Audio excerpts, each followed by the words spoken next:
was going to say, Father, but it felt really arrogant to say that, to say, like, not me as a person, but so I am the center of the universe.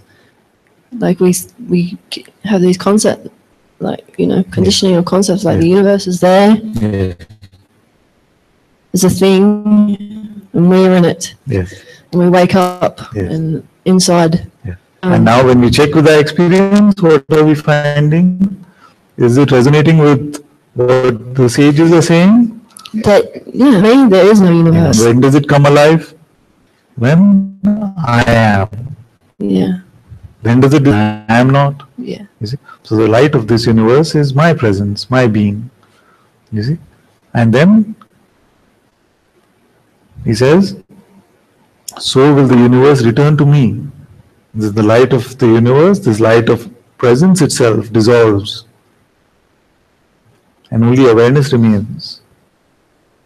What happened to the universe? It dissolved within me, no?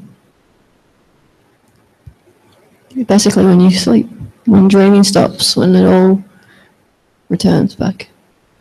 See. Yeah, that's it. That's just like when you sleep. Yes. And so the but is what? The but is that, oh, but that's too arrogant. But how is that arrogant? Let's look at the concept of arrogance. You see, because often I say that the mind makes everything upside down. So the mind says that you are just a measly insect, you see, a measly germ in this realm. Now it says you must accept that understanding about yourself, don't try to be too arrogant. You see? Now what would this imply? This would actually imply that there is one God, you see, and then there is me, that tiny measly insect. You see? But if that was true, then how is it that this measly thing had the power to separate itself from God? You see? In the same breath, we also say God is everywhere. Many times we say, I'm leaving it to God to run my life. You see? So what we're really saying mostly in the world is, God is everywhere but me. You see? Because if God is truly everywhere, there could be no me. You see?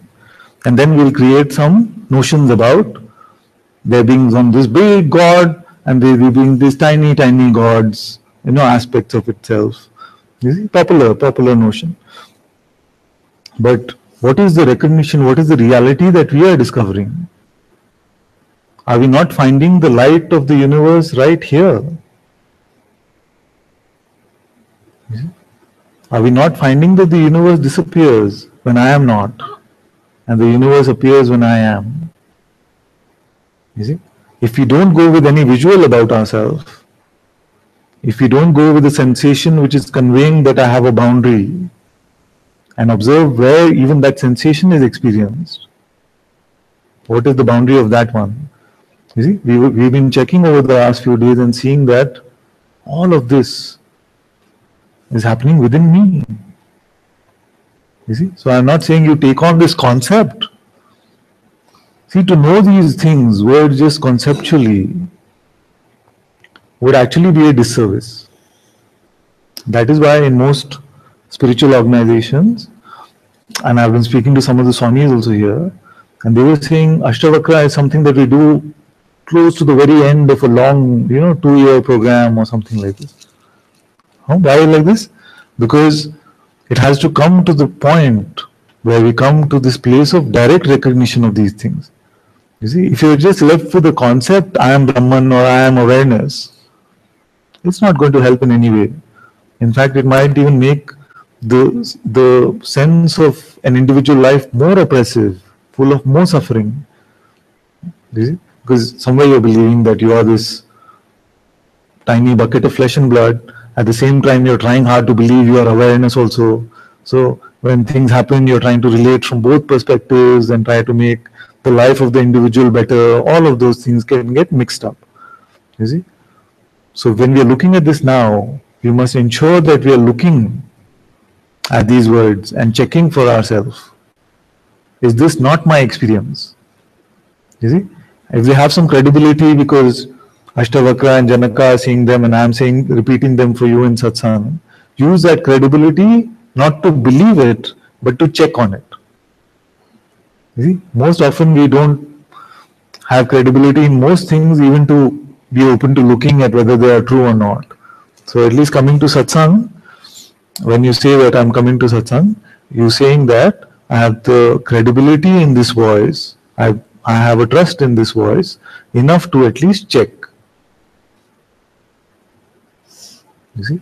But don't just take them on as ideas. Because if you take them on just as ideas, then it is God pretending to be a person, then pretending to be God. That is arrogance. Then I would say, yes, that is arrogance. You see? But coming to the discovery that you are that, you see, and you can smell it on yourself when it is coming from a true place of recognition. I am that.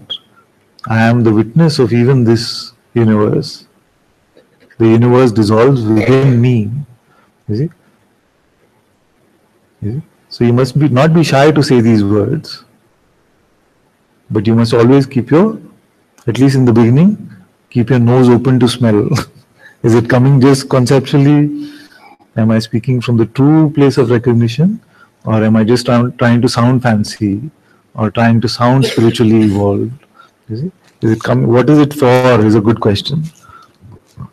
It just came like this thing of just settle before you say this, you know, like let it be, like it felt like it felt like the truth, and I could see. It's like, wow, all this time believing this thing that's not true. Yes, and it's clear, like, but it came like just don't get like basically not to say it too soon, like just to let it settle in. But what is the discovery? The discovery is that all of this appearance is just an appearance and is spontaneously moving on its own. You see?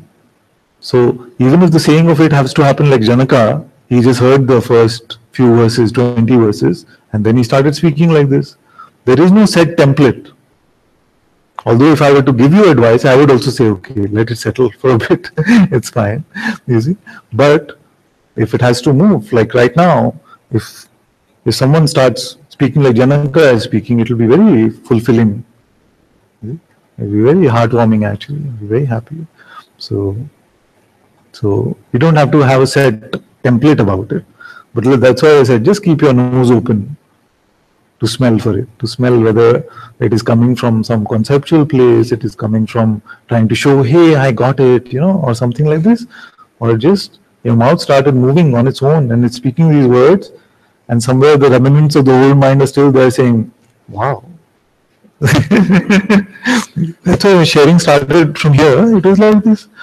The words started moving from this mouth. And the remnants of the old minds were saying, not bad, this is good stuff. Yeah. So, false humility is as much arrogance as arrogance is. If we are in denial of our seeing, that is as arrogant, if not more, as arrogance. You see? So don't deny anything. Don't be in a rush for anything. Allow it to move spontaneously. You see? Yeah?